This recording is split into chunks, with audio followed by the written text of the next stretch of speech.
शंभवे गुरुवे नमः। शंभवे गुरुवे नमः।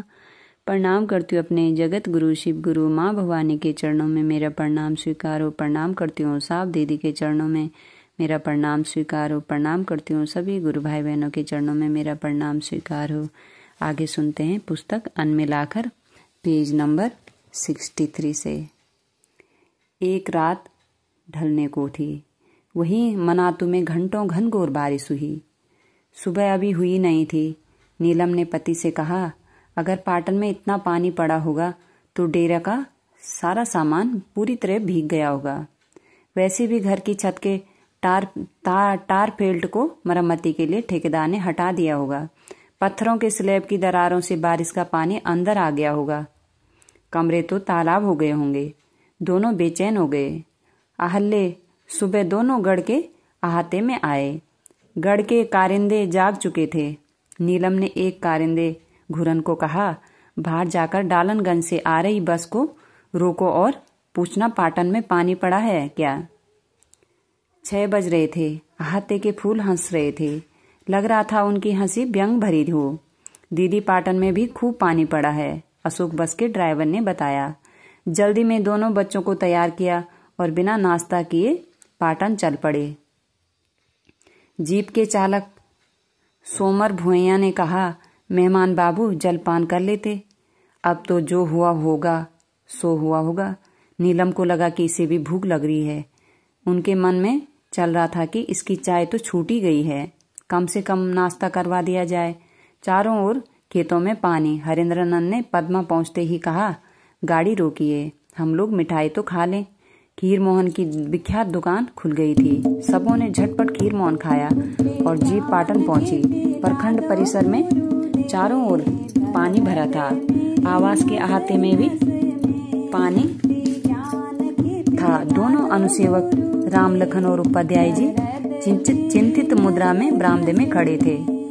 आवास की चाबी तो नीलम के पास थी। हरेंद्रनंद ने राम लखन से पूछा, लखन जी क्या हाल है?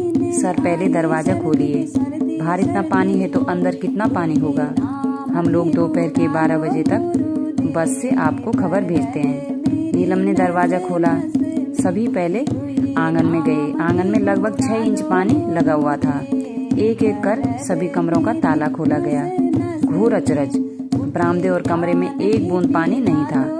सब कुछ पूर्ववत और यथावत। सबका मन महादेव की दया से भीग गया। सबका मन महादेव की दया से भीग गया। छत पर अभी भी टारफेल्ट नहीं लगा था। छत से छनकर घर में चारों ओर सूरज की रोशनी आ रही थी। तभी ठेकेदार डरा सहमा आया। बोला, सर आज किसी भी हालत में टारफेल्ट बिछ जाएगा। दीपावली आने को थी। नीलम डालनगंज चलने को कह रही थी। उन्हें चूड़ियां जो खरीदनी थी। जो लोग जानते हैं नीलम चूड़ियों की शौकीन है। नीलम चूड़ियों की शौकीन है। त्योहार आने वाले थे तो बीडीओ साहब को फुर्सत कहाँ थी। 2-3 दिनों के बाद ही माथे पर बांस की टोकरी लिए हुए एक चूड़ी हरन हाथे के भीतर आई और चूड़ी खरीदने को आवाज लगाई। बांस की टोकरी के ऊपर से ही रस्सियों से बना चूड़ियों का गुच्छा दिख रहा था। आसमान में सूरज का तेवर कम हो गया था, फिर भी प्रकाश प्रखर था। नीलम ने टोकरी के ऊपर रस्सियों से बना चूड़ियों का गुच्छा देखा तो कहा, उधर क्वार्टर्स की तरफ चले जाइए। चूड़ी हारन को मना करने का कोई विशेष कारण नहीं था, अपितु प्रगतिशीलता और संस्कारगत उच्च मानसिकता थी कि टोकरी की चूड़ियां उनके लायक नहीं होंगी। मैया देख तो लीजिए, उसने फिर कहा। प्रत्युत्तर में नीलम ने कहा, नहीं देखना है।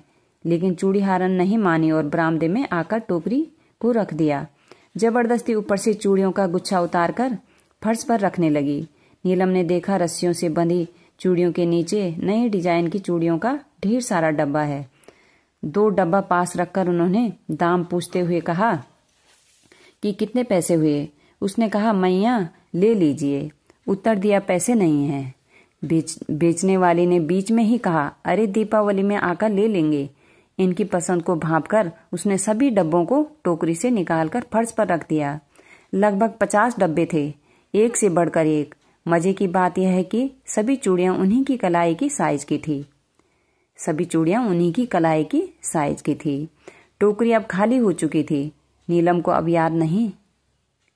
याद ही नहीं रहा कि रस्सियों से चूड़ियों का कोई गुच्छा भी बंधा था। अब थी केवल खाली टोकरी और डब्बों वाली चूड़ियां। नीलम ने कहा, मैं इतनी चूड़ियों का क्या करूंगी? बहुत पैसे लगेंगे। कोई उत्तर नहीं आया।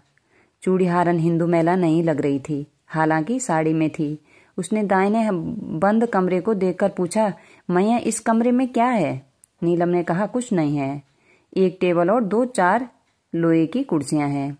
अक्सर लोग आते हैं तो बैठते हैं। जिज्ञासा आई, मैया हम देख सकते हैं?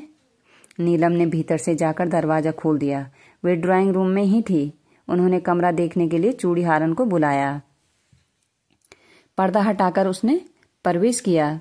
कमरे में वही था जो बताया गया था। अचानक दोनों हाथ अपने सीने पर रखते हुए चूड़ी हारन बोली, या मालिक, और 2 कदम पीछे हट गई। सामने रैक पर निकेल के फ्रेम में महादेव की एक तस्वीर रखी हुई थी, जिसे देखकर वह घबरा कर पीछे हटी और कमरे से बाहर आ गई थी। नीलम भी अचंभे में। सामान्यतः जब भी कोई टोकरी माथे पर उठाता है तो कपड़े का एक गिट्ठा अपने सिर पर रख लेता है ताकि दिक्कत न हो। अब टोकरी के नीचे का गिट्ठा भी कहीं नहीं था। महिला की उम्र 30-35 साल होंगी। उसने हाथ से टोकरी उठाई और हाथ में झुलाते हुए फाटक से बाहर निकल गई। हरेंद्रानंद कुछ वर्षों तक महादेव की तस्वीर देखकर यही बोला करते थे, या मालिक, आज 35 दीपावली गुजर चुकी है, कोई पैसे मांगने नहीं आया। दीदी नीलम धरती से जा चुकी हैं। हरेंद्रानंद अब भी प्रतीक्षा में है कि शायद किसी दीपावली के दिन कोई चूड़ी हारन आकर अपना उधार ले जाए, सन 1981 का अपना बकाया ले जाए। काश ऐसा हो पाता, कुछ तो दिल का बोझ घटता। अपने गुरु सहित आप सभी गुरु भाई बहनों को मेरा प्रणाम। साहब दीदी के चरणों में मेरा प्रणाम स्वीकार हो। आज के लिए इतना ही। इससे आगे कल सुनेंगे।